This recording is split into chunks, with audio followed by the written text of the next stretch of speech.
Je prends la parole au nom du maréchal Mohamed Idriss Déby Itno, président de la République, chef de l'État du Tchad, au nom du peuple tchadien, de ces millions de femmes, d'hommes et d'enfants confrontés à une urgence vitale, le changement climatique.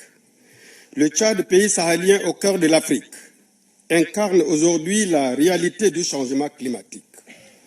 Dans mon pays, les lacs s'assèchent, les villages se vident, les terres s'épuisent et notre jeunesse est contrainte à l'exil, non pas par choix, mais guidée par l'instinct de survie.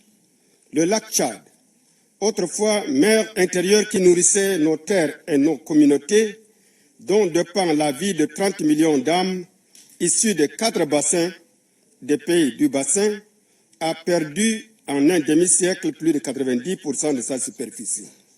Sa disparition progressive a détruit nos écosystèmes naturels, a appauvri des millions de riverains et a contribué à alimenter les tensions et conflits autour de l'accès aux ressources naturelles.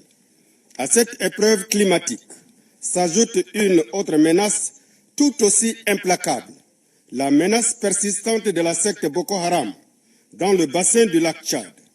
Déjà appauvri par la sécheresse et frappé par les inondations, des milliers de riverains doivent fuir leur village pour échapper aux violences, subissant ainsi une double peine, celle du climat et celle du terrorisme.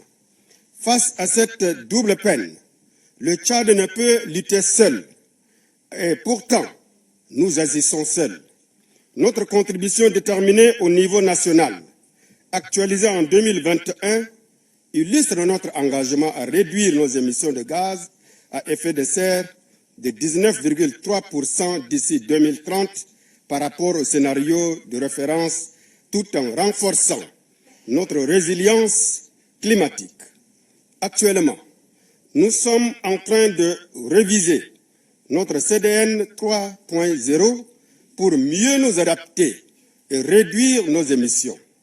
Mesdames et messieurs distingués invités, vous conviendrez avec moi que la protection des populations face aux effets du changement climatique est à la fois un impératif humanitaire et une action essentielle pour assurer le développement durable de nos communautés. Dans cette perspective, le Tchad présentera à la COP30 à Belém une feuille de route articulée autour de 4 axes majeurs. 1. La mise en place d'un guichet unique pour les contextes fragiles au sein des institutions financières climatiques dotées de procédures accélérées et de critères d'éligibilité adaptés à nos réalités. 2. Intégrer le nexus climat, paix et sécurité dans tous les mécanismes de financement, reconnaissant que les investissements climatiques contribuent à la prévention des conflits. 3. Multiplier les plateformes nationales comme instrument d'innovation pour permettre aux pays vulnérables de devenir pleinement acteurs de leur propre transformation. 4. Respecter les engagements de financement climatique en adaptant les mécanismes aux réalités des contextes fragiles. Au Tchad, nous refusons de subir.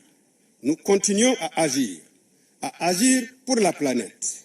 En 2030, nous voulons un Tchad à la Grande Muraille Verte. Ce projet panafricain, écologique et ambitieux pour protéger nos terres où nos communautés sont préparées et alertées face aux catastrophes et où chaque enfant puisse naître et grandir dans un environnement sûr et durable. Pour atteindre cette vision, la solidarité internationale doit se traduire en actions concrètes et immédiates.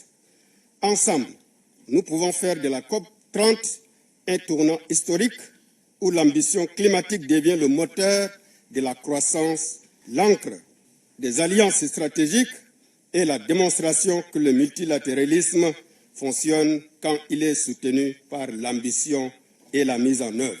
Je vous remercie.